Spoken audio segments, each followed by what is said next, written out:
तो bank exam की तैयारी करने वाले सभी एस्पिरेंट्स के लिए एक बहुत ही बड़ी और अच्छी खबर है। आज हम दो ऐसे बड़े सुधारों के बारे में बात करने वाले हैं जो भर्ती की पूरी प्रक्रिया को ही बदल कर रख देंगे। जरा सोचिए, एक ऐसा सिस्टम जहां हर कैंडिडेट को अपनी मेहनत का एकदम सही सही एनालिसिस मिले और बैंकों को मिले एक स्टेबल वर्कफोर्स। बस यही इन नए सुधारों का असली मकसद है। और हाँ, ये कोई हवा हवाई बात नहीं है, ये एक ऑफिशियल अनाउंसमेंट है। तो चलिए जरा गहराई में जाते हैं और समझते हैं कि ये बदलाव असल में है क्या और इनसे फर्क क्या पड़ने वाला है। तो पहला सुधार उस सबसे बड़ी प्रॉब्लम को ठीक करता है जिससे बैंक सालों से परेशान थे। ये प्रॉब्लम है हाई एट्रिशन की, मतलब कर्मचारियों का नौकरी जल्दी छोड़कर चले जाना। तो ये होता क्यों था? देखिए, उम्मीदवार अक्सर आरआरबी यानी रीजनल रूरल बैंक्स की नौकरी को एक वेटिंग रूम की तरह देखते थे। मतलब ज्वाइन तो कर लिया, पर उनकी असली नजर होती थी एसबीआई या आईबीपीएस की नौकरियों पर। और जैसे ही उन एग्जाम्स का रिजल्ट आता, वो आरआरबी की जॉब छोड़कर वहां चले जाते। इसका नतीजा, ग्रामीण बैंकों में हमेशा स्टाफ की कमी बनी रहती थी, जिससे उनका पूरा कामकाज ही हिल जाता था। असल में सारी गड़बड़ रिजल्ट्स के सीक्वेंस में थी। आरआरबी के नतीजे पहले आ जाते थे और इसी वजह से सारी अस्थिरता पैदा होती थी। अब लक्ष्य ये है कि एक लॉजिकल सिस्टम बनाया जाए जहां कैंडिडेट सोच समझकर फैसले ले सकें और बैंकों को भी एक टिकाऊ वर्कफोर्स मिले। ये सबके लिए एक विन विन सिचुएशन है। तो इस बड़ी समस्या का सल्यूशन क्या निकला? बड़ा सीधा साधा सा, लेकिन बहुत ही जबरदस्त सल्यूशन है। बस रिजल्ट्स अनाउंस करने के क्रम को पूरी तरह से बदल दिया गया है। ये एक ऐसा लॉजिकल कदम है जो पूरे सिस्टम में स्टेबिलिटी ले आएगा।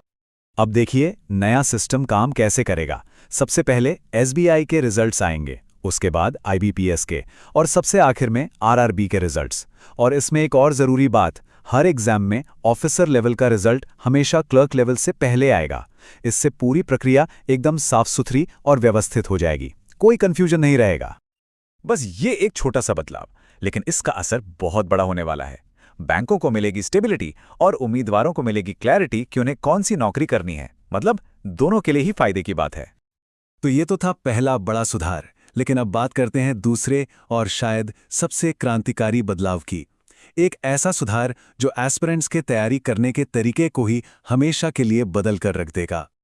ये साल, इसे नोट कर लीजिए, 2026-27, ये सिर्फ एक साल नहीं है, बल्कि वो भर्ती चक्र है जब से बैंक एग्जाम्स में पारदर्शिता का, मतलब ट्रांसपेरेंसी का एक नया दौर शुरू होने वाला है। दूसरा बड़ा सुधार है ट्रांसपेरेंसी। अभी तक क्या होता था? एग्जाम एक ब्लैक बॉक्स जैसा था, पेपर दिया और बस रिजल्ट का इंतजार करते रहे। लेकिन अब वो बॉक्स खुलने जा रहा है। बिल्कुल, अब हर कैंडिडेट एग्जाम के बाद अपनी रिस्पॉन्स शीट और ऑफिशियल आंसर की देख सकेगा। ये एक बहुत बड़ा, मतलब बहुत ही बड़ा कदम है जो उम्मीदवारों को जबरदस्त ताकत देगा। तो सवाल ये उठता है कि अच्छा ठीक है, ये ट्रांसपेरेंसी आ गई, पर इससे तैयारी पर क्या फर्क पड़ेगा? फर्क बहुत बड़ा पड़ेगा। अंधेरे में तीर चलाने वाला हिसाब किताब अब खत्म। अब हर किसी को साफ साफ पता होगा कि गलती कहां हुई, कौन सा कॉन्सेप्ट अभी भी कच्चा है और कहां ज्यादा मेहनत करने की जरूरत है। तैयारी अब अंदाजे पर नहीं, बल्कि पक्के डेटा पर आधारित होगी। जैसे डेटा सफिशिएंसी जैसे टॉपिक्स को ले लीजिए, कितना कंफ्यूजन रहता था इनमें। अब ये एकदम क्लियर हो जाएगा कि सही जवाब क्या है और क्यों है। इससे वो सारी बहसें ही खत्म हो जाएंगी जो स्टूडेंट्स के बीच चलती रहती थीं। तो कुल मिलाकर देखें तो ये दोनों ही सुधार बहुत ही पॉजिटिव हैं, जबरदस्त हैं। लेकिन जब एक दरवाजा खुलता है तो नजर दूसरे बंद दरवाजे पर भी जाती है। मतलब अब हमें ये तो पता चल जाएगा कि हमारा रॉ स्कोर क्या था, कौन से जवाब सही थे, कौन से गलत। पर एक चीज है जो अभी भी एक रहस्य है, और वो है नॉर्मलाइजेशन की प्रोसेस। हमें ये नहीं पता चलेगा कि अलग अलग शिफ्ट्स की वजह से हमारे मार्क्स को कैसे और क्यों एडजस्ट किया गया।